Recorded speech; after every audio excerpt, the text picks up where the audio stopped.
إذاعة علشان بلدنا الجديدة كليا تتناغم مع الحياة.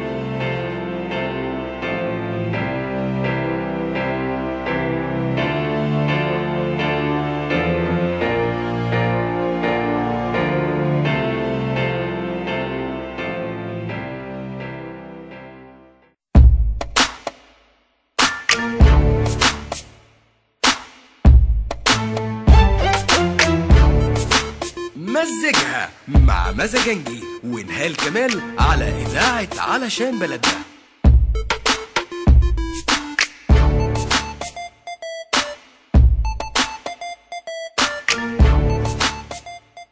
علشان بلدنا .com.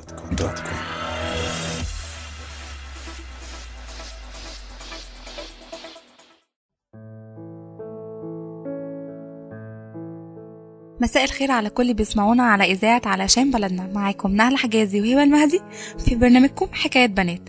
والنهاردة هنتكلم في أول فقرتنا عن البنات عايزة إيه. وليه هبة هتقول لنا هنتكلم عن إيه؟ النهاردة هنتكلم في أول فقرة في فقرات البرنامج، فقرة البنات عايزة إيه. هنتكلم عن الراجل البسبوس اللي عينيه زايغة، وهنطلع فاصل ونرجع عشان نبدأ أولى فقراتنا.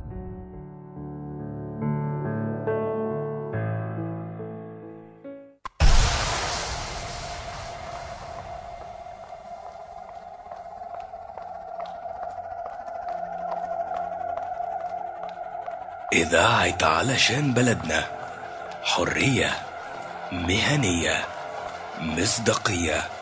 الصوت الحقيقي لمعنى الحرية، الصوت الحقيقي لمعنى الحرية، مش مجرد شعار.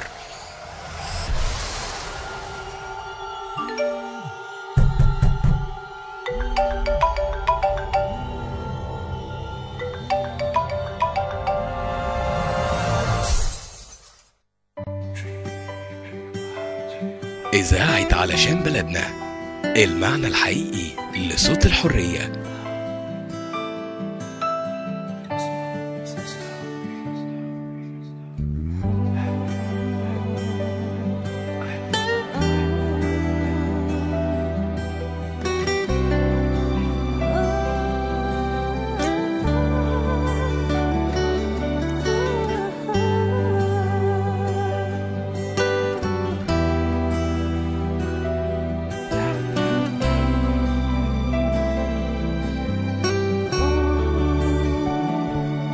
حلمت بيكي قبل ما اشوفك، كنتي في حضني بتضحكيلي وحاسه بيا. بين يوم وليله جيتي ولقيتك زي الايام حلمت بيا واكتر شويه. حسنيها صدفه فرصة، سميها قصة أنا ببتديها الليلة دي. مش هنسى نفسي، أنا عمري لسه ده كل حاجة بروح عليها بتبقي فيها. Целувай ме до синьоча, обичай ме без милост пак. Във вените нека вместо сълзи пак любов потече. За други го цял живот живях, а бях ли щастлива? Не бях. Онезабен искам да бъда до теб. Целувай ме до синьоча, обичай ме без милост пак. По вените нека вместо сълзи пак любов потече. И нека ни съди който ще, едва ли безгрешни са и те. Обичам те само, оставам с теб.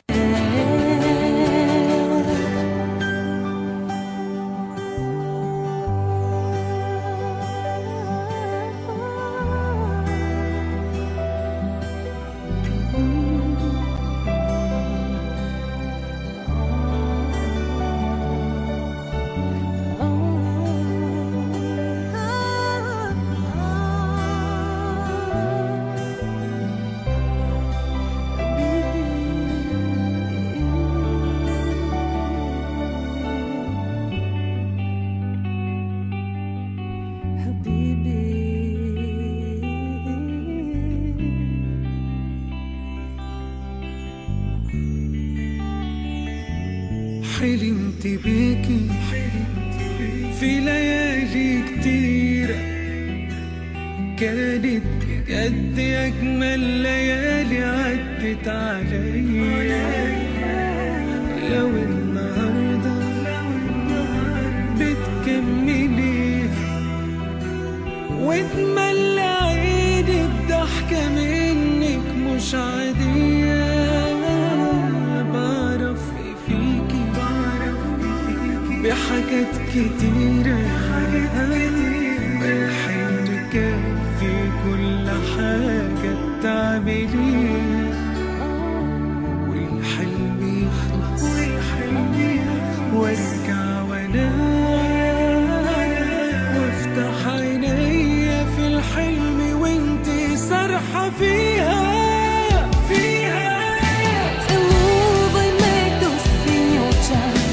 Običaj me bez milosti, obeni te nekaj mesto solzi, pa ljubov poteče.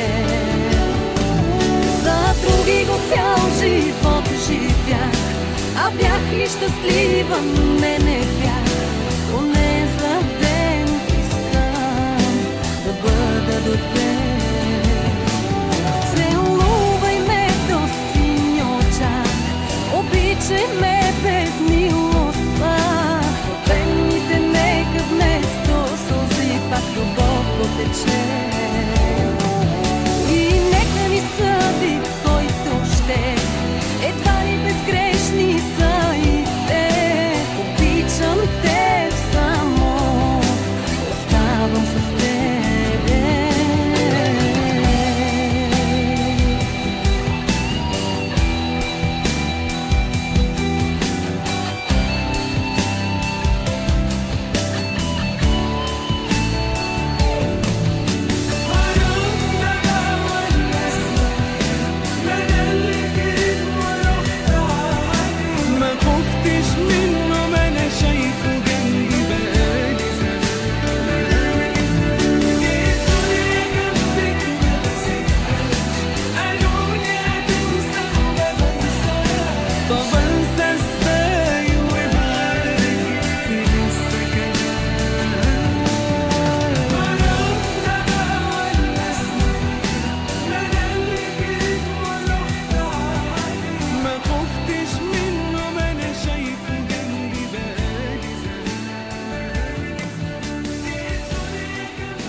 ورجعنا لكم تاني ولسه مكملين معاكم مع نهلة وهبة، والنهارده فقرتنا البنات عايزه ايه.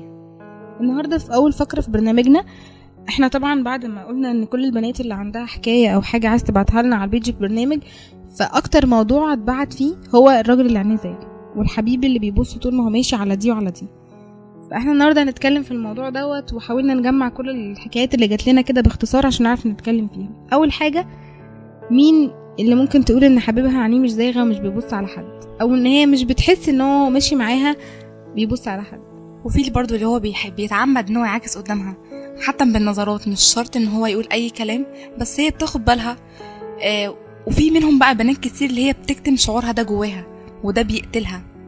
يعني انت يا نهله مثلا بما ان انت مخطوبه ومرتبطه، يعني انت بتعاني من المشكله دي، او مثلا خطيبك بيبقى بيبص هنا وهنا كده طول ما انت ماشيه في الشارع؟ ما يقدرش يبقى لا بجد بلاش ما يقدرش، دي كل البنات بتقول كده، لكن الواقع حاجه تانية. او انت حاسه ايه؟ طب لا. بيعكس من وراكي انت حاسه كده؟ لا بجد. طب مثلا يعني انا كنت اعرف ناس كتير كان حبيبها بيتعمد ان هو يعني من وراها هو عادي جدا مش بيبص ولا اي حاجه، على سبيل الفكاهه ان هو مثلا دي او عايزه تغير عليه، مش عارف ايه، اللي هو عارفه اللي هو بيعمل كده قدامها. يعني هو مثلا عايزك تغيري عليه ما بيبصش بجد، ما اكيد برضه يعني عارفه يقول لك ايه ده البنت دي حلوه مش عارف ايه الكلام ده. طب انت بتتصرفي ازاي؟ لينا بيت نتكلم فيه. وبعدين بقى لما بتروحوا عادي بقى انا عارفه ان الموضوع ده عادي هزار، ما بكبرش الموضوع واعمل بس في بقى شباب اللي هم عارفه اللي هم بتعمدوا اللي بجد بقى ده اللي بجد ده الهزار. لكن عارفه اللي هو ماشي معاها ممكن يكون ماشي معاها وقاعد معاها وتلاقي عينيه جت واحده تانية. وده بيحصل كتير جدا اللي وبشوفه بجد بعيني. بقى هو ده اللي بينكر، يعني اللي بيكون بيهزر يقولك ايه ده مش عارف دي حلوه وممكن يتكلم وياخد الموضوع بهزار، لكن البصباص بجد هو اللي بينكر. انت شكاكه، انا ما بصيتش، حرام عليكي، هو انت مش واثقه في نفسك ليه؟ ومش يقعد بقى يقول لها انت عايزه نكد، انت مش عارف ايه، انت مش واثقه في نفسك. عارفه اللي هو بعد كده البنت بتبدا ان هي ايه تشيل كل حاجه جواها، وطبعا الاحساس ده بيقتلها. مش عايزه تقول له انت بصيت وانت عملت عشان ما تنكدش على نفسها. بالظبط كده. طب يعني الرجاله دي بتقلي ملهاش علاج، يعني لو الواحده، يعني في بنات مثلا لو قلت لها زي الفيلم القديم جدا انت عارفه حلاق النساء بتاع عزيز، وده لما كان بيقول لها شوفي جوزك بيبص على مين وقلديها، مش عارفه لو رغايه خليكي رغايه زيها. فاكره هي اقول لك حاجه اتعاملي بطبيعتك، مش لا لو قلت لها كده هتقول لك انا مش هغير نفسي عشان خاطر حد، انا مش عارف ايه. بس انا شايفه ان دي مش عيب، يعني فرضا ممكن تكون واحده مثلا بتتكسف او في الاجتماعات، يعني في المجتمعات المفتوحه بتبقى واخده جنب كده، ما بتعرفش تتعود على الناس بسرعه. ممكن يكون حبيبك بيبص على البنت المنفتحه اللي بتدخل تهزر وتتكلم، معجب بالشخصيات دي. طب فيها ايه لو حاولتي تبقي كده عشان تبقي يعني؟ بصي هبه، هو اختارها على اساس ان هي مثلا شخصيه معينه. ممكن يعجب بالبنت مثلا هو عايز يطلب واحده محجبه، ممكن تلاقيه يعجب جدا بالبنت اللي بشعرها الكاجوال مودرن مش عارف ايه. بس ده بقى عارفه اللي هو هتعمل ايه، يعني هتبقى شخصيتين. بس اسلم حل مع الناس دي اللي هو تجاهليهم شويه، حاسين انتي مش فارق معاكي. هو هيبدا يفكر هي ليه اتغيرت، عملت كده ليه. لا في ناس بارده على فكره، يعني في واحد ممكن يبقى بارد عادي ماشي سكتت، ده الحل معاه بقى المواجهه. يعني بركه لا المواجهه، بصي مواجهه صريحه كده، انا مش مالي عينك، طب نتكلم بقى، عارفه اللي هو النقط، نحط النقط على صح. انا برضو بقول المواجهه. لكن في ناس تانية اللي انتي ممكن على حسب خطيبك او حبيبك بتعامل معاه ازاي. ممكن في ناس بتيجي بالكلام، او مثلا تسيبيه خالص وكأنه ما بيعملش اي حاجه. هو هيبدا يقول هي ابتدت ليه ما تشكش، ابتدت ليه ما تغيرش، هيبدا يفكر هي اتغيرت كده ليه. وفي بقى الناس اللي هي فعلا ما بتفرقش معاهم زي ما انتي قلتي. ولازم بقى مواجهه صريحه، احنا بنتكلم كده انا بضايقني كذا وكذا وكذا وكذا، يعني انا مش مالي عينك، انا مش عارف ايه، عارفه اللي هو بس برضو اللي هو الكلام بهدوء، مش كلام خناق ومش عارف ايه، اللي هو ممكن نقدر رئيس ببعض، فاهمه اللي هو كل حاجه فعلا. ينهلا فعلا، يعني ما فيش حاجه اسمها كتالوج للرجاله كده، يعني الرجاله يتعامل معاهم كذا، كل واحده لا والله فعلا كل واحده المفروض ان هي تبقى يعني دارسه الراجل ده كده على ان هو كائن ما فيش منه على كوكب الارض تاني، هو واحد بس وليه طريقه تعامل لازم هي اللي تفهمها، لازم تعرف هي ازاي تتعامل معاه لوحده، مش تاخد خبره صاحبتها مع مش عارفه جوزها او صاحبها وتروح منفذاها على جوزها. مش كل الرجاله زي بعض. في واحد بيجي بالعتاب، في واحد بيجي بانك تعملي نفسك خلاص انا احسن منك ومش هتكلم انتي ولا كأنك في دماغك اصلا. وفي ناس تانية بتحب الاسلوب انك تعديها بهزار، او اللي هو طب انا كمان هبص زي ما انت بتعمل، انا مش عارف ايه، بلاش بقى. بس لو واحده كنت لسه هقول لك حالا، لو واحده خدت الطريقه دي مع ايوه نروح نزورها الحلقه الجايه بالمستشفى مستشفى الماء. فيعني احنا مش عايزين نقول لكل الناس كل واحد ليه طريقه، بس اهم حاجه ان انت تبقي دارسه كويس قوي الانسان اللي بتتعاملي معاه، ده بعد كده هتتعاملي معاه هيبقى جوزك وشريك حياتك وابو اولادك. بس التطنيش لا، يعني او انك تنفضي تقولي بعد الجواز هيتغير، بعد الجواز مش عارف ايه شويه وهو اصلا كويس اصل هو طيب. بجد اي حاجه انت مش عاجباكي وتعباكي نفسيا مش قادره تتخطيها، لازم تواجهي مشاكلك من دلوقتي، عشان المشكله لو تغطيتي عنها في الاول هتكبر وهتزيد وهتعمل لك مشكله كبيره قوي بعدين. والاصعب ان انت تكتب في نفسها لحد فعلا هي عارفه اللي تيجي صحتك بالدنيا تنفجر. لا اهم حاجه صحتك، مش مشكله هو، مش مشكله اي حاجه، الرجاله موجوده كتير، اهم حاجه صحتك انت. ميرسي على النصيحه يبقى حد ياخد بنصيحتها. احنا هنطلع فاصل ونرجع مع فقره جديده في برنامجنا، استنوا. ايه يا ابني انت مخاصم اخوك ليه؟ عادي يعني يا عم، دخلت عليه لقيته قاعد على الجهاز، بقول له بتعمل ايه؟ قال لي بسمع اغاني.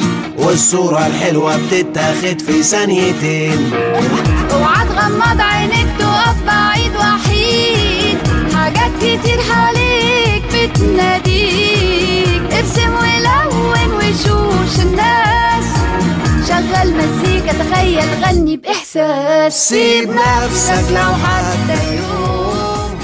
جامده الاغنيه دي على فكره. اختيار يا معلم. سمعت حد بيقول إذاعة علشان بلدنا، الصوت الحقيقي لمعنى الحرية. بس يا سيدي وسبته ومشيت، ومن وقتها ما كلمتوش عشان ما اعملش مشاكل وكده يعني. ليه بس كده؟ ده اخوك برضه. لا يا عم الموضوع ده ما فيهوش هزار.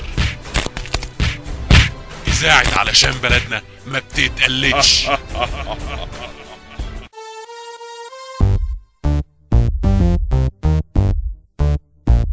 إذاعة علشان بلدنا، المعنى الحقيقي لصوت الحرية.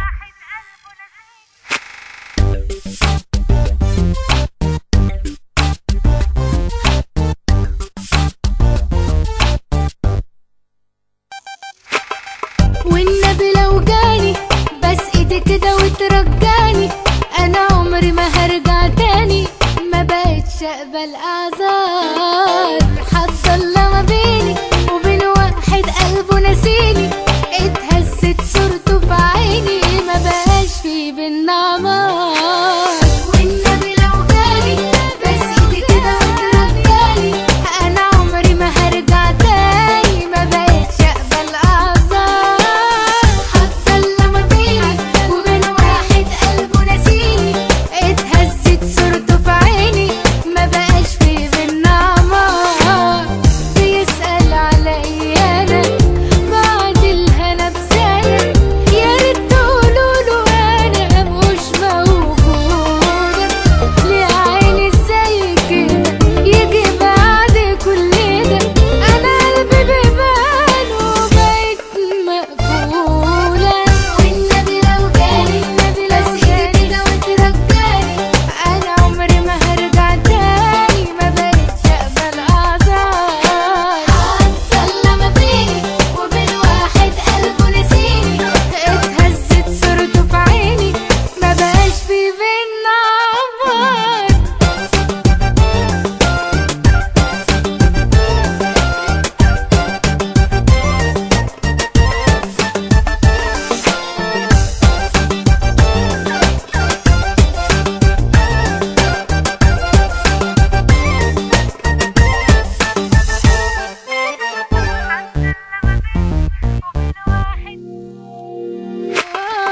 أنا مش مصدقة إنه خلاص بقى هيتوب على إيدي، وإيدي مش معقولة. أنا راضية ذمته بقى تبقى غلطته، وعايزنا ننساها له كده كده بسهولة. والنبي لو جاني أنا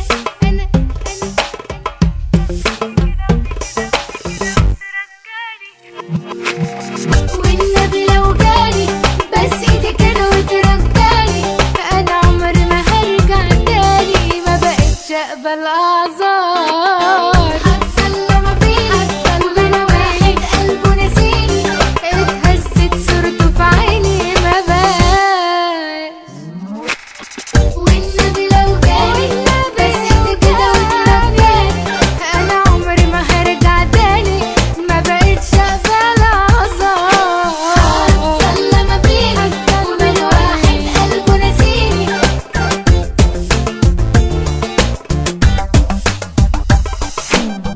والنبي لو جاني بس ايدي كده وترجاني، انا عمري ما هرجع تاني تاني تاني تاني. حصل ما بيني وبين واحد قلبه نسيني،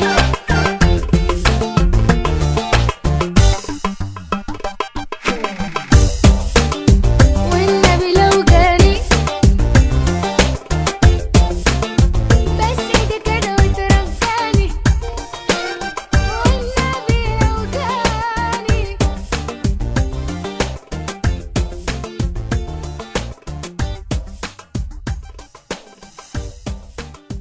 والنبي لو جاني كده وترجاني.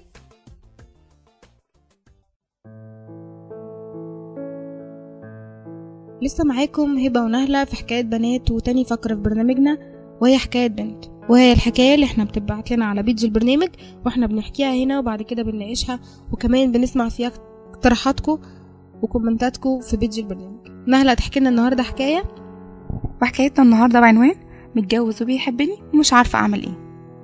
بنت بتقول أنا من فترة عرفت إنسان محترم فوق الوصف، وكل اللي بتمناه كل البنت في الراجل، هو حبيني جدا وأنا بدلته نفس الشعور، بس المشكلة إنه متجوز وعنده ولد. أنا حبيته من غير ما أعرف إنه متجوز، بس لما عرفت حاسس إني بظلم واحدة ملاش أي ذنب، مع العلم إن هو متجوز جواز تقليدي ومش بيحبها، بس أنا رفضت دوت، ودلوقتي حاسة في حالة إن هو ظلمته. وهو دلوقتي لا بيروح الشغل ولا بيتكلم حد ولا بياكل ولا بيتكلم حتى مراته، وبتلكلك لها على ايه وبتلكك لها على اي موقف. انا حاسه اني انسانه وحشه قوي، ولانها لو حصل لها اي حاجه بسببي هبقى انا السبب، ومش عارفه اعمل ايه. اخليني معاه ولا ابعد عنه. وبكده تكون القصه اللي كانت مبعوثه لنا على بيج البرنامج نهله قالتها لنا كلها، هنعلق عليها انا ونهله بس بعد الفاصل. خليكم معايا.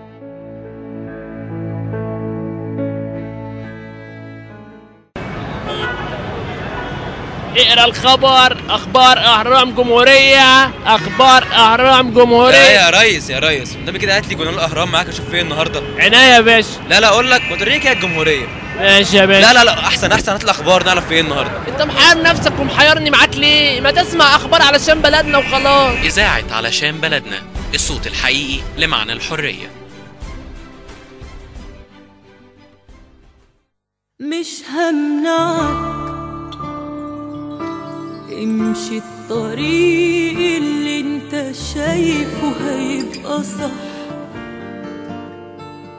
اهم حاجة ما تنسانيش وتسيبلي جرح. مش همنعك امشي الطريق اللي انت شايفه هيبقى صح. اهم حاجة ما تنسانيش وتسيبلي جرح. إذاعة علشان بلدنا، المعنى الحقيقي لصوت الحرية. وبفتكرني وخلي في معاي إن شاء الله أشوفك من بعيد لبعيد. لو قلت هنساك هخدعك، إزاي عايزني أودعك؟ لكن كمان مش همنعك من قبل من على الفراق تروح.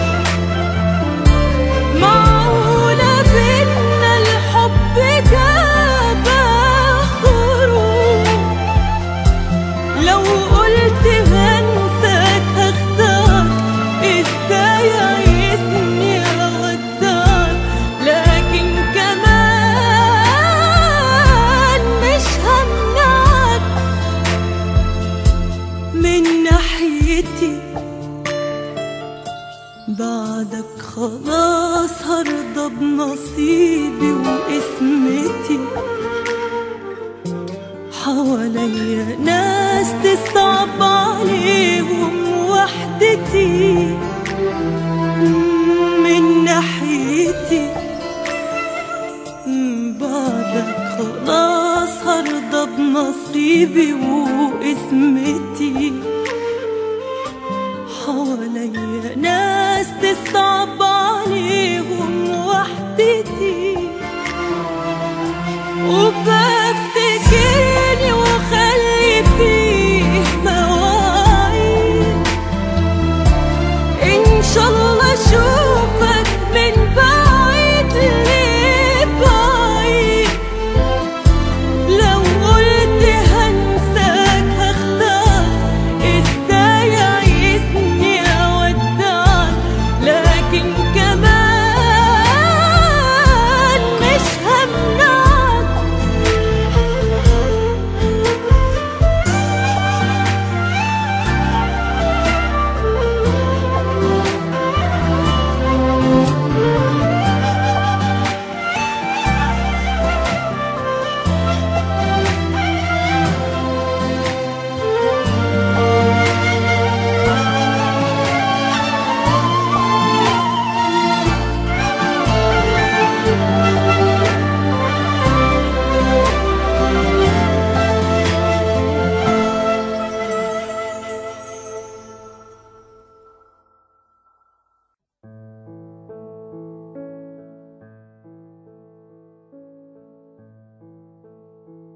ورجعنا لكم تاني وبعد الفاصل، ولسه مكملين معاكم في حكاية بنت، وهنناقش الحكاية اللي احنا قلناها عن بيحبني ومتجوز ومش عارفة اعمل ايه.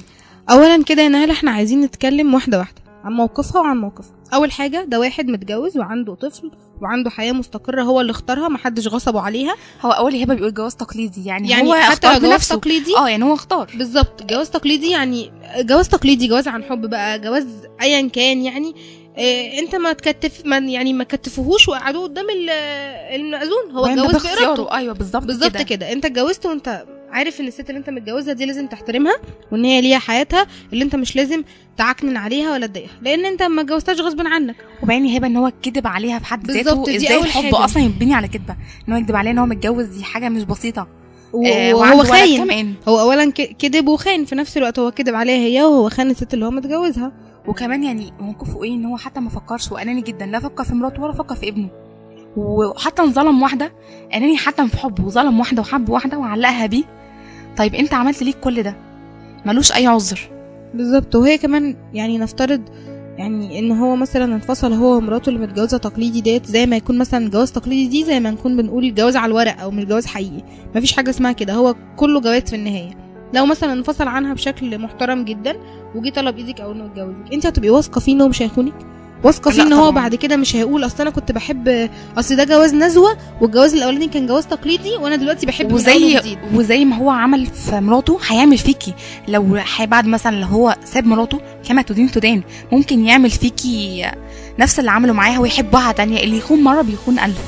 انت ازاي هتأمني اصلا حياتك مع واحد خان قبل كده؟ واحد خاين، واحد كذاب، واحد ما حافظش على مشاعرك، واحد ما فكرش ان هو في يوم من الايام هيجرحك لما تعرفي. وهي نهله دلوقتي كل مشكلتها او يعني اللي هي بتلخصه في الحكايه ان هي حالته بقت النفسيه وحشه وهو متضايق وبيتلكك لمراته وهي خايفه انه يحصل بينهم اي حاجه. بصي، هو نصيحتي ليكي ابعدي عنه خالص، وده عقاب ربنا منه ان هو كذب وان هو خان. هو ربنا بيعكنن عليه حياته اصلا عشان هو عمل غلط. يعني دايما الواحد لما بتكون حياته سعيده كده وراضي عن نفسه فده رضا من ربنا عليه لانه ماشي كويس. لكن الواحد اللي بتلاقيه على طول زهقان، انا زهقان، انا مكبوت، انا مش عارف ايه، هي بتقول ان هو لا بيروح الشغل ولا بيكلم حد ولا بياكل وبتلكك لمراته، كل ده يعني سوء حاله نفسيه من ربنا. تأنيب ضمير اصلا، تأنيب ضمير اساسا قبل اي حاجه. انت مالكيش اي ذنب. نصيحه مني ان انت ابعدي عنه. لو معاكي رقم موبايلك غيريه، حاولي تبعدي عن اي حد ليه اي صله بيه. ما تحاوليش تعرفي عنه اي حاجه. انت مش عارفه ان هو ما بيروحش الشغل، بياكل، ليه مهتمه باخباره. يعني هو ممكن يكون النهله بينهم، يعني هي مش موضحه قوي في الحكايه، بس ممكن يكون بينهم مثلا ان هم زمايل في الشغل، ان هم قرايب، بينهم اصدقاء مشتركين، حتى لو هم زمايل خلاص ما تحاوليش انك تعرفي عنه اي حاجه، ما تشغليش نفسك فيه. وبلاش تديله احساس انك متعاطفه معاه وانه صعبان عليكي، واللي هو طب هنعمل ايه، طب وده القدر ومش يعني عارف ايه. لا، ما فيش حاجه اسمها كده. اولا الحب لو هو قدرنا فالارتباط اختيارنا، يعني احنا اللي بنختار احنا نرتبط بمين. ماشي، انت حبيتي، هقولك مشاعر لو حتى حب بجد مفيش مشكله، الواحد بيحب مره واتنين، وحب بجد برضه ممكن تنسي وتعدي المرحله دي من حياتك. انا حاسه هبه دلوقتي لو هي رجعت له هترجع له عطف، مش ترجع له حب. بالظبط. وهيفضلوا فاكرين وده بينهم يعني في طفل، ده ابني. وحتى يعني اهلك مثلا، فكري في اهلك، ممكن اهلك او والدك او والدتك يقفوا ان انت تطبطي بواحد متجوز وعنده ولد. فكري في الحياه دي. انت هترضي ان انت هتبقي زوجه تانية؟ هترضي ان انت تكوني يعني في يوم من الايام حد شاكك في حبيبك او في جوزك؟ فكري في كل الكلام دوت. دلوقتي الموضوع عادي، شغال حب عادي، لكن فكري فيما بعد. بالظبط. انت يعني اولا الحكايه كلها كده من الاول مش نافعه. وعلى فكره في حاجه كده يعني حاسه كده تمنع عند البنات لما بتكون داخله اي علاقه، بتبقى عارفه ايه اللي هيكمل وايه اللي مش هيكمل. هي حاسه ان البني ادم ده انا هكمل معاه او مش هكمل معاه. فاكيد انت كان عندك الاحساس دوت، ما تندميش. بس هي ما كانتش تعرف ان هو متجوز، يعني دي حاجه. بس بعد ما عرفت، اكيد هي مش اول ما عرفت ان هو متجوز طلعت تجري يعني. اكيد طبعا. عارفه اللي هو الصدمه اكيد. وطبعا واضح انها متعاطفه معاه، وده مش صح. واضح ان هي كانت بتحبه، مش صح. هي كل دوت ان هي ما كانتش قاعده معاه. تعاطفك معاه دلوقتي مش في محله خالص ولا صح.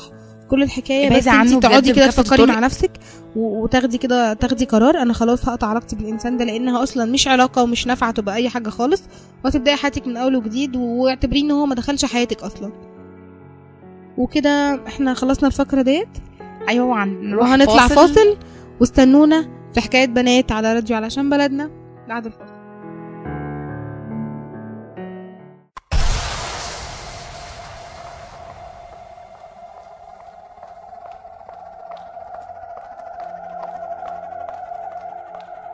إذاعة علشان بلدنا، حرية، مهنية، مصداقية. الصوت الحقيقي لمعنى الحرية. الصوت الحقيقي لمعنى الحرية، مش مجرد شعار.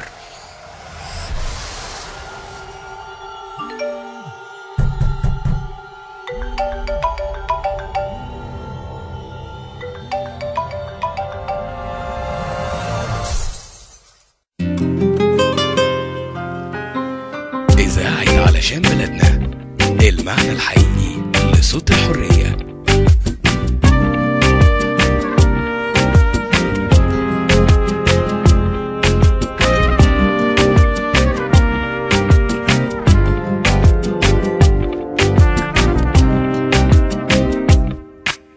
ودي حالي معاك، هموت عشان انساك. حاولت ياما قولي قلبي كفاية يستناك. ودي حالي معاك، شايفك هنا وهناك، في كل حتة سايبلي ذكرى عشتها وياك. ودي حالي معاك، هموت عشان انساك. حاولت ياما قولي قلبي كفاية يستناك.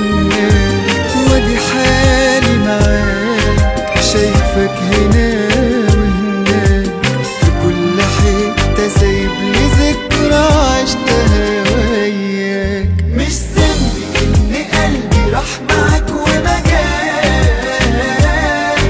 انا شكلي كلمة انسى كلمة معرفهاش. مش ذنبي ان قلبي راح معاك وما جاش. انا شكلي كلمة انسى كلمة معرفهاش.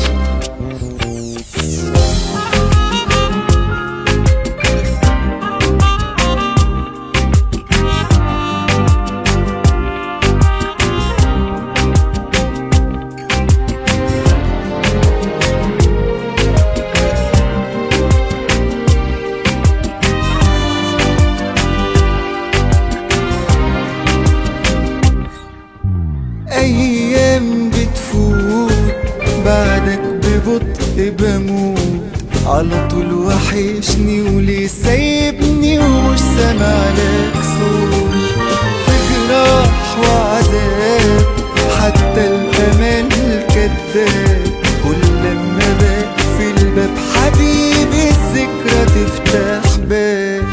أيام بتفوت بعدك ببطء بموت.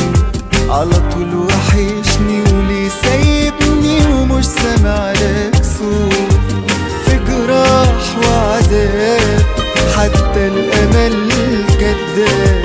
كل لما بقفل الباب حبيبي الذكرى تفتح باب. مش ذنبي إن قلبي راح معاك وما جاش. أنا شكلي كلمة أنسى كلمة معرفهاش. مش ذنبي إن قلبي راح معاك وما جاش.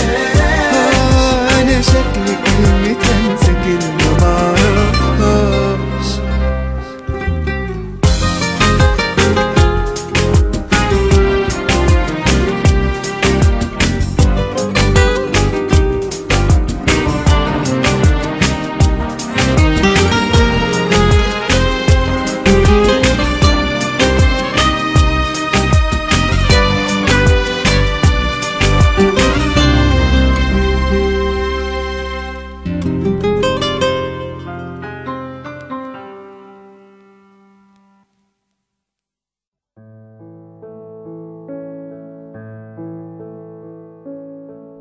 ورجعنا لكم تاني بعد الفاصل، ولسه مكملين معاكم في حكاية بنات. والنهاردة هنتكلم عن علاقة البنت بمامتها. العلاقات بقى، احنا المرة اللي فاتت اتكلمنا عن الحدود الفارقة كده في كل علاقة، والفرق بين الزمالة والصحوبية والحب وانا مصاحباه وانا مش عارف ايه. المرة دي بقى هنتكلم في علاقة مهمة جدا، وهي العلاقة اللي يعني مش يوم في الاسبوع ولا حاجة. علاقتك بمامتك. والمامهات بقى اللي هم ايه، عايزين يعرفوا كل حاجة وعايزاكي تحكي لها اليوم بالتفصيل كده كأنك لسه راجعة من المدرسة. والمامهات اللي هي منفضه خالص ومالهاش دعوه باي حاجه خالص. في ماما اللي هي صديقه قوي اللي هي مامتي الحلوه، بس في ماما بقى اللي الحلوه اللي بتحكي لها وبعد كده تاخدي بقى ايه، عارفه انت اللي هي فجاه بتتحول كده مازنجر فجاه في وسط الحكايه. ماما اللي هي بتسمعك وتعالي يا حبيبتي واحكي لي واحنا اصحاب ومش عارف ايه، واول ما تغلطي مفيش يا ماما. في ماما اللي هي عارفه اللي هي في البيت يعني ما تطلعيش، بس هي بقى عشان خاطر مامتنا ما تزعلش مننا. اسكتي بقى. لا انا ماما يعني مش كده، مش هنتكلم عن مامتنا الشخصيين، احنا بنتكلم عن الماما العامه. نبدا الاول اللي هي ايه، الام اللي هي ما بتسمحش لاي بنت ان هي تقول لها اي حاجه، اللي هي متسلطه، عارفه اللي هي انا مش بحس انها متسلطه، انا لاكتر ما بحس انها ام شخصيه ضعيفه.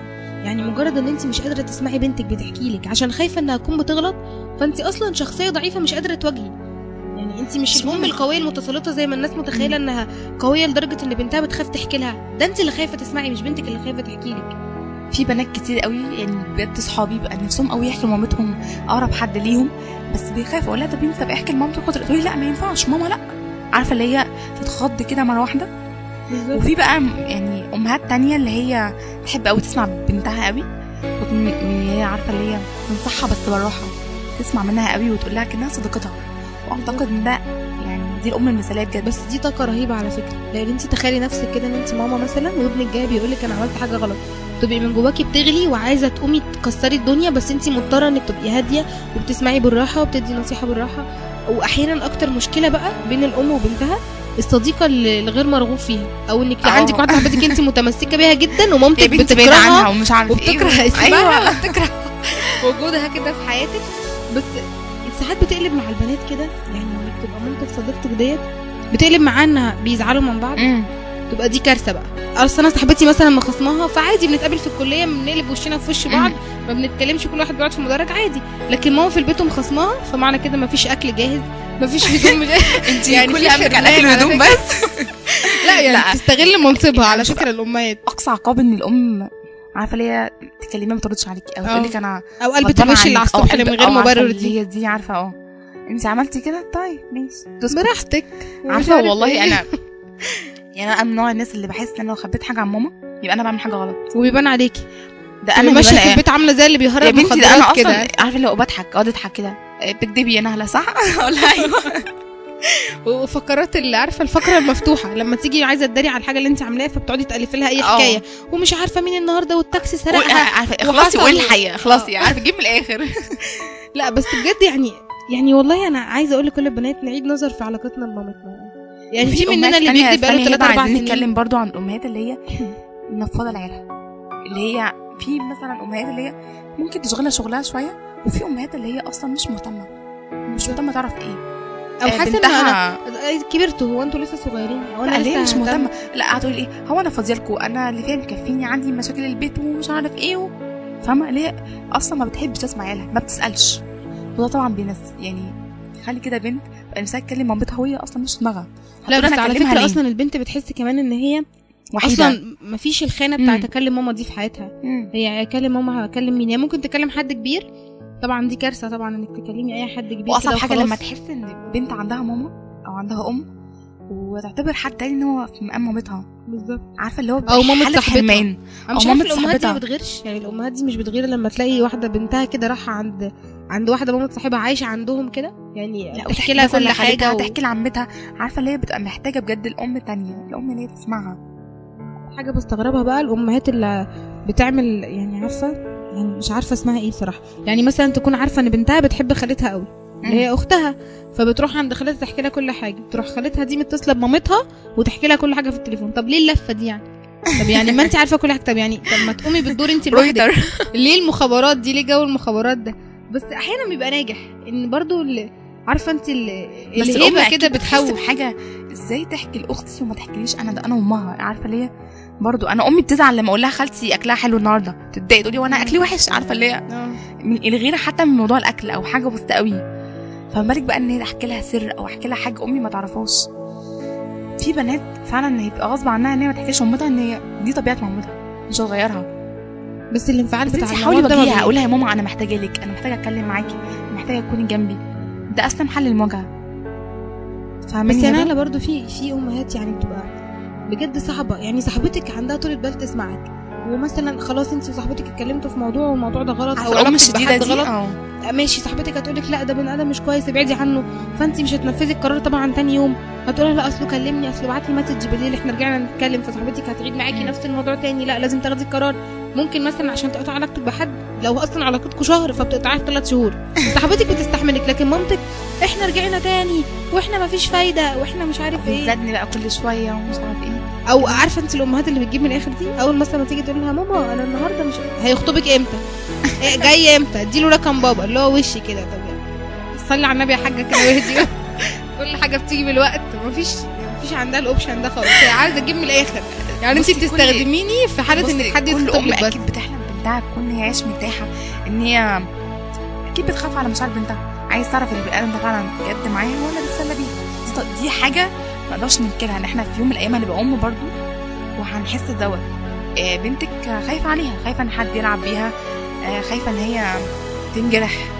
بس عارفه اصعب حاجه بجد بقى في علاقه البنت ومامتها العتاب، او انت لما شيطانك كده يوزك مثلا وتفكري انك تعدي، او تقول لها يا ماما انت مش عارفه عملتي كذا، يا ماما انا كنت محتاجه لك وانت مش عارفه تقفي جنبي، ياه بتحسيها انا مش ام، انا هنسيني وانت ان انت ليكي ام وحرام عليكم وانا اعمل ايه تاني، وبتقلبها دراما بقى ونكد بتاع 3-4 شهور وتقعد تعيط وانت تعيطي. طب يعني نعاتبها ازاي؟ نبعت لها مسج ولا نعمل لها ايه؟ حاجه عارفه اللي هو ايه بهزار، ايه يا ماما ده على فكره زعلانه منك انت عملتيش كذا، تصدقني بتزعل يعني، هي ممكن تقبل النقد من اي حد في الدنيا الا بنتها. لا هزار في بقى، لا على فكره ماما انت عملتي كذا وكذا وكذا، لا هزار، قولها على فكره بقى ست الكل انت امبارح زعقتي لي جامد ومش عارف ايه، عارفه كده، عارفه اللي هو بهزار، اللي هي تقول لك هنشوف نصيحتك مش عارف ايه، عارفه اللي هو هنحاول يا نهله بالطريقه اللي انت بتقولي عليها. والله العظيم خديها بالهزار، خديها بالضحك، دلعيها، عارفه اللي هو هي الكارثه كلها في ان الام شايفه ان هي اصلا يعني هي بتنسى اي حاجه في الدنيا غير ان هي ام، هي موظفه طبعا وهي اخت وعندها اخوات وعندها جوز وعندها كل حاجه، هي مهمتها الاساسيه ان انا ام، فلما يجي بقى دوري الاساسي في الحياه ده انا مش بعمله صح، او بنتي شايفين ان انا مش ام كويسه، فانت بتدمري لها كل سيستم حياتها. الام عايزه ايه من بنتها او ابنها؟ عايزه كلمه حلوه، عايزه تحس ان هم مرتاحين. ما هو يعني خزان الكلام الحلو ده مش شغال طول الوقت يعني، لا مش الواحد احيانا مكبوت يعني اقول لك مخنوقه مضايقه، بس عارفه الكلمه الحلوه، او مثلا مخنوقه يا ماما تروحي يعني في حضنها كده وتقول لها انا تعبانه ومش عارف ايه، جربوا الاحساس ده والله العظيم بجد. ماشي اقول لك بقى على حاجه بالاحساس ده، بمناسبه الاحساس دوت، في امهات كده عارفه انت اول ما تيجي تقول لها ماما انا متضايقه تروحي معيطه تفتكرك عامله كارثه، اللي هو ماما تحكي لها والله ده حصل كذا، يا سلام طب احلفي، طب بجد طب ايه اللي حصل؟ لا بجد بتفتكر ان العياط ده يعني وراه مصيبه سوداء فما تفتحوش قوي في موضوع العياط ده عشان بيقلق الامهات. بس بجد في يعني اي حد سواء بنت او ولد بيبقى محتاجين قوي ان هم يتكلموا مع مامتهم، عارفه اللي هو انا تعبان من الدنيا دي كلها وعايزه ارتاح في حضنك انت كده. يا سلام يا سلام، والله يا سيدي يا سيدي. يعني امي والله في كلمه كده بتحبها قوي تسمع مني، ست الحبايب، او صباح الخير يا مولاتي، عارفه اللي هو الكلام اللي بقولها الصبح دوت لما تكون بقى الغزاله رايقه ومش عارف ايه، تقولي ماشي يا ستي، عارفه ان في امهات تقول لك عايزه كام، انا ما انت اول ما تقول لها كده لا انا باخد من غير ما طب انت عايز كام، جيب من الاخر. لا والله بجد احنا يا جماعه اكيد كل واحد طبعا عارف وادرى بعلاقته بمامته وادرى بمامته من انهي نوع، فيعني اهم حاجه كده يعني اكيد مامتك تستاهل من ضمن العلاقات اللي تستاهل، عشان ما حدش يزعل مننا، الاب برضو يعني لا الاب ده ليه حلقه لوحده من فضلك، مش عايزين نتكلم عن دلوقتي. اهم حاجه كل واحد عارف مامته، عارفها كويس، اكيد عشره كبيره، ففكر كده، خد من وقتك نص ساعه فكر فيها علاقتي بمامتي ازاي، عايزه اصلحها للاحسن ازاي. هنروح فاصل ونرجع لكم تاني وافتكاسه جديده.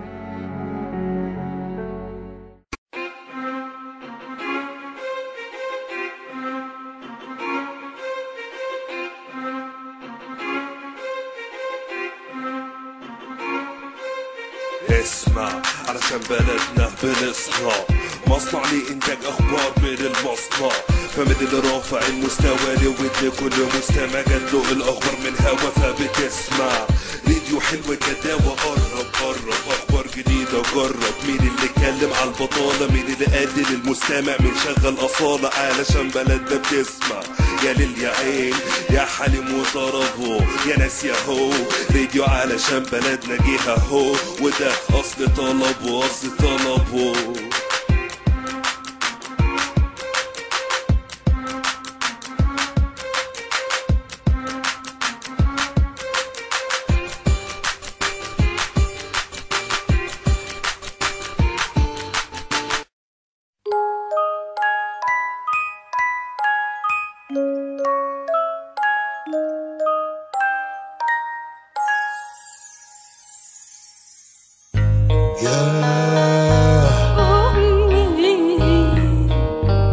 الحنان ملوش حدود. أعظم إنسانة في الوجود ماما. مهما هحكي اللي في قلبي واللي نفسي أقوله ليكي مش هيطلع حتى نقطة في بحر إحساسي بيكي. كان حلمك تبقي سعيدة مع زوج حنون عليكي، تبنوا حياة جديدة وولادك حواليكي، ويا دوب حققتي حلمك جه وهد البيت عليكي. فجأة راح سابك وحيدة، ساب ولادك حتى ليكي، سابك محتارة وحزينة والولاد ماسكين ايديكي. وبقى عندك الاختيار بيت جديد وفرصة تانية، أو تعيشي عمرك وحيدة مع ولادك الصغار. مسؤولية صعبة جدا كنتي قد الاختبار، قلتي هختار ولادي ولو هربيهم في نار. من النهاردة دول حياتي مش حاسبهم مهما صار. اللي قالك ليه تضحي واللي قالك ده انتحار، واللي قالت بكرة تيجي تندبي سوء الاختيار. الولاد دول كانوا احنا، انا واخواتي الكبار، قدرت تعدي بينا وتربينا وده انتصار. وجاي اقولك بابتسامة من قلبي شكرا يا ماما، شكرا يا ماما.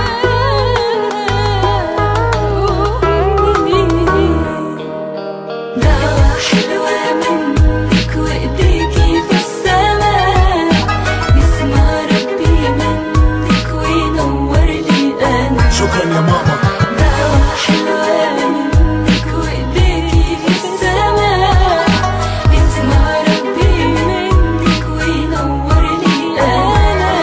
يعني مرات كتير الظروف كانت واقفة ضدك، كنت بتخبي علينا وتدخلي تبكي لوحدك، واما يدخل حد فينا بتضحكي وتداري دمعك. بس كنت ببقى عارف مرة بالصدفة سمعت وقتها انا رحت حالف باللي خلقك وبغلاوتك، اللي ما هتغفل عيوني الا لو فرحت قلبي. ويجي اليوم اللي تكوني فيه فخورة ان انا ابنك، لما بشوفك وانتي قاعدة بفضل اراقبك من سكات، والقى نفسي بقول لنفسي بحب فيكي كتير حاجات. لما بتحكي يوم ولدتي يوم ما خدتيني في ايديكي، رحتي حضناني بمحبة كل تعبك راح عليكي. قمتي بصالي في عينيا قلتي يومها سألتي نفسك انت ايه وهتبقى مين، يا ربي طهر لي قلبك. كنت بهرب من ايديكي وياما بتدلع عليكي، ولما احس بخوف وغربة بجري واستخبى فيكي. ولو في يوم حسيت تعب جوه حضنك تحتويني، وبصوت حنون ودافي تدعي الرحمن يشفيني. ولما بنكسر او افشل والامل بيبقى فاني، بتقولي لي قوم وكمل قوم وحاول مرة تاني. طول ما فيك الروح يا ابني قوم وحقق الاماني. سقف ربك سقف نفسك، قوم عشانك قوم عشاني. بسببك انت بقيت بقدر طبعا بدي ست قيمة، لاني طول ما انا كنت بكبر شايفك انت ازاي عظيمة. ده انا مهما كبرت حاجة واوطي على رجلك وابوسها، ده انت امي وانت عمري وكل حاجة حلوة حاسسها من كل قلبي.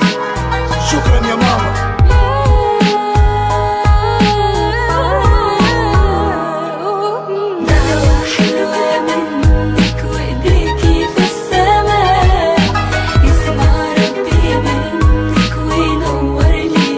شكرا يا ماما. دعوة حلوة منك وإيديكي في السماء، يسمع ربي منك وينور لي أنا.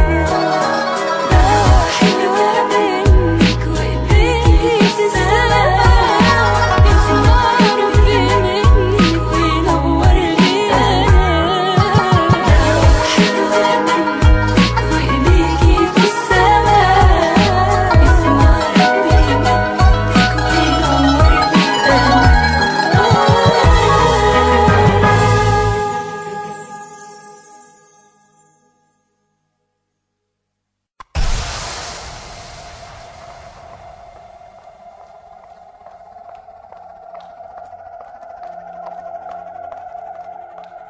إذاعة علشان بلدنا، حرية، مهنية، مصداقية، الصوت الحقيقي لمعنى الحرية، الصوت الحقيقي لمعنى الحرية، مش مجرد شعار.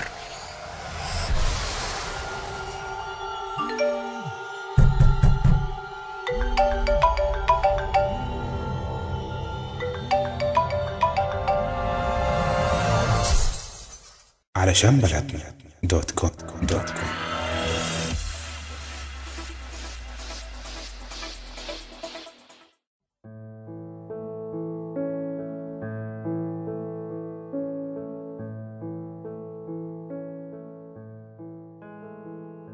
ورجعنا لكم تاني ولسه مكملين معاكم في حكاية بنات، والنهاردة هنتكلم في فقرتنا افتكاسة جديدة. ويبقى هتقول لنا أول افتكاسات معانا. او النهارده بقى عايزين نعمل شويه افتكاسات كده حلوين. اولا احنا مش احنا اللي مفتكسينهم، احنا جايبينهم، بس مش هنقول جايبينهم منين. اول حاجه كده يعني للولاد مش للبنات بقى، يعني دلعها شويه، غير، جدد، اعمل اي حاجه. فيعني مثلا اسال مامتها واخواتها كده كانت نفسها في ايه وهي صغيره. اكيد كل طفل فينا كان في حاجه مذلول عليها وما كانتش بتجيله ابدا، ودايما كان بيتوعد بيها في الامتحان لما تتخرج لحد ما بينسى. يعني انا كان نفسي طبعا في لا مش في العروسه، كان نفسي لا في الشنطه اللي بترول، عارفه الشنطه اللي بعجل دي شبه شنطه السفر، شنطه مدرسه كده، ما جاتليش لحد ما كبرت يا حبيبتي. والله. فيعني حاجه زي كده اسال وجيبها لها، فاكيد هي هتفتكر طبعا وش اول ما تشوفها وهتفرح جدا. يعني مثلا حاجه تانية اكيد وانتوا في اي مول كده في ملاهي في بتاع، قول لها تعالي اتمرجحي، حاسه بطفولتها كده ان انت حاسس بالفتره اللي كانت مكبوته فيها في حياتها، يعني رجعها تحس ده. لا وفي مثلا عارفه اللي هي في بنات قوي بتحس الطفوله دي عندها حاجه جميله جدا. مثلا هتلاقي بلالين، هتلاقي بالونه كبيره كده وكتب عليها اسمها او كتب لها بحبك، بس دي فضيحه يمشي بيها في الشارع ازاي دي؟ يمشي بيها الله مش بيحبها، الدنيا كلها تعرف ان هو بيحبها. وايه يعني؟ لا وفي حاجه كمان ان انت مثلا ممكن خطيبك وهو عندك كده او حبيبك وانتوا قاعدين في كافيه او اي حاجه، استغلي الفرصه كده يعني في الوقت اللي بيكون هو فيه مثلا في اي حته بيعمل اي حاجه. طبعا انت اكيد بتقلبي الجاكيت بتاعه والموبايل والبتاع ده، أيوة وانت بتقلبي كده في حركه التفتيش بتاعتك دي، اكتبي ورقه كده مثلا انت اجمل حاجه في حياتي وحطيها في جيبه. مثلا انا مبسوطه قوي ان انا كل يوم بشوفك، اجمل حاجه بشوفها في حياتي. هو انت اي حاجه كلمتين كده ايه، اي حاجه صباح الجلاش كده تبيهم له وحطيهم. اكيد يعني اكيد كلنا بنعمل جولات التفتيش ديت فيعني ما تقولوش ما تفضليش بقى طول ما انت قاعده واضح يبقى ان انت مجربه حكايه التفتيش دي تقريبا. ايوه. فيعني مش لازم بقى اول ما تحطي ورقه تفضلي تعملي ازاي ايه، ما تحطي ايدك في جيبك، معاك موبايل، معاك مش عارف ايه، طب ما تشوف كده يعني. لا ما تبينيش، يعني خليه يتفاجئ، هو كده يتفاجئ او فجاه كده. وفي برضه في تكسات الهدايا اللي هو ما تجيبليش هدايا تقليديه، عارفه اللي هو ايه، برفان ساعه الجرافات مش عارف ايه الكلام اللي هو المعروف دوت. في افتكاسه عجبتني قوي، التاج بتاع العروسه دوت، اللي هو تحس ان هو ليه معنى تاني، هو اللي هيجيبه لها يعني، هو اللي يجيبه لها اكيد ليه معنى تاني. عارفه اللي هو مش حاجه كتاج وتلبسه خلاص، لا معنى ان هو التاج ده تلبسه الملكه، يعني انتي اميرتي انتي ملكتي كده، فاهمه. وفي برضو الهدايا عارفه اللي هو على فكره تاج مش حقيقي، بس لحسن حد يفتكر ان احنا هنعوره ولا حاجه ويروح يجيب تاج ب 4000 جنيه ولا حاجه. لا تاج عادي في محلات الاكسسوارز كده، ما بيكونش غالي قوي، بس يبقى حاجه غاليه قوي عندها هي، اكيد مثلا مش تخرج بيه، بس بالنسبه لها هيبقى هديه قيمه قوي. اكيد. والورد طبعا اساسي في الهدايا دي من غير افتكاسات. الورد كل بنت بتحب الورد، بس انت انا عارفه ان انت عندك مشكله مع الورد. لا والله بحب الورد جدا. كان في حاجه بقى بس دي مش افتكاسه، دي حاجه كده عامله زي ايه مش عارفه اقول اسمها ايه، استعباطه كده. يعني ممكن مثلا تعملي نفسك بتكتبي بقى في ورقه كده وانا وحبيبي، واكتبي كده شويه كلام من قلبك كده عنه، ويعني عارفه انت مش عارفه. هو بصراحه لما كانت بتتعمل كنت بتعملي نفسك ايه، ان بكتب وروح هو داخل تكتبي ايه، لا مش هوري لك، لا اوعي، لا لازم اشوفها مش عارف ايه، بس اصلا هي حركه صايعه من الاول، اصلا انت عايزاه يشوفها يعني. هي بتبقى حلوه برضه، دي ما بتبقاش مفقوسه قوي. ايوه عارفه الحركات دي. ومعانا افتكاسات ان هي معانا حاجه تانية ان هي بس مش عارفه دي يعملوها ولا لا. بيقول لك ابعت لحبيبتك ورده على المكان الشغل بتاعها. حلوه دي، حلوه. بتفتكري حد هيعملها كده؟ لا وكارت كده تفتكري حد هيعملها؟ ممكن اقول لك بقى انا بنزل الشغل الساعه 7، انا هلحق اروح اجيب الورد امتى وهبعته امتى ومش عارف طب في تليفون، اعمل تليفون اوردر عليه. حلو. وكمان ممكن تعملي صورتك انت وحبيبك كده، يعني تورتايه مثلا في جوله من جولات التفتيش على اللاب بتاعه كده، برضو ممكن تعملها له خلفيه على اللاب، بس دي ممكن تقلب بنكد لو صوره مثلا وحد من صحابه شافها، انت ازاي تحطي صورتك وانا صاحبي شاف مش عارف ايه، يعني دي احتمال، يعني اعمليها لو انت ضامنه اللاب بتاعه، لو انت ضامنه هو لو ضامنه انفعالات. لا وبرده عارفه اللي هو افتكاس اللي هو الصوره مثلا تورني مثلا في عيد ميلاد مش عارف ايه الكلام دوت. يعني انا مثلا كنت مفتكسه حاجه في يوم خطوبتي، هي مفتكسه هي حاجه كده كانت بسيطه قوي، كنا كاتبين حروفنا كده على الحيطه، حته بتاعه البيت، حته البيت حروفنا كبيره كده وقلب. عارفه اللي هو ده كتبتها بايه؟ بالزينه. هبقى اوريك الصوره دي. لا انا كنت بس بجد كان شكلها كان حلو جدا، واللي عارفه اللي هو مميز، يعني حلو حاجه كده كانت جت في دماغي وعملتها على طول. لا كان في افتكاسه بقى كنت عاملاها كده. انا كانت كليتي كان عندي واحده في الكليه صاحبتي من الاقصر، فكانت بتتكلم النوبي كويس جدا، بس بتعرف تتكلم عربي معانا يعني، فكنت دايما بقعد افضل اقول لها طب قولي لي ديت بالنوبي يعني ايه، طب قولي دي مش عارف، خلقتيها يابا لحد ما لا لحد ما جمعت معاها كده شويه كلام، يعني قلت لها طب انا عايزه اقول الجمله دي بانه بيتقال ازاي، راحت قايلها لي، رحت حافظاها وبعتها فويس ميل. فطبعا ما فهمش انا بشتم ولا بعمل ايه لحد ما بترجمي له بعدين بقى ان الكلام ده كلام حلو يعني وكلام حب وكده. فحلوه دي. بس لو لقيته صاحب بقى من النوم والله ممكن بجد تبعتيها مثلا تترجمي كده على جوجل اي حاجه بالفرنش مثلا ايطالي اي لغه غريبه وبعتيها له مسج، وبعد كده لما يتخض بقى افتكرك مثلا عامله له عمل ولا حاجه في الشات ترجميها له بقى قولي له ان ده كلام حب. وبالصيني الصيني ده فظيع، تحسي مش عارفه اي حاجه، هو كل حاجه حلو فعلا الصيني برضه. الصيني ده فظيع حلو ده. انا مره برضو عرفت الهاها اللي هي الضحك بتاعت الشات دي بتتعمل ازاي بالصيني يا رب، فبعتها كده وافتكروها كلام وطلعت بضحك في الاخر. يعني افتكسوا يا جماعه، شتيمه يبقى شتيمه. ايوه لا حلوه الافتكاسات، جددوا انتوا بس كده. بس كل بنت اكيد عندها افتكاسه مختلفه جدا، واحنا مش يعني هنحرق كل افتكاساتنا الحلقه ديت عشان تفضلوا تسمعوا افتكاساتنا كل حلقه. احنا النهارده خلصنا كده حلقتنا خلاص يا نهله. ايوه استنونا بقى الحلقه الجايه. استنونا الحلقه الجايه ان شاء الله كل يوم حد من الساعه 7 للساعه 8. معاكم هبه المهدي ونهله حجازي في برنامج حكايات بنات.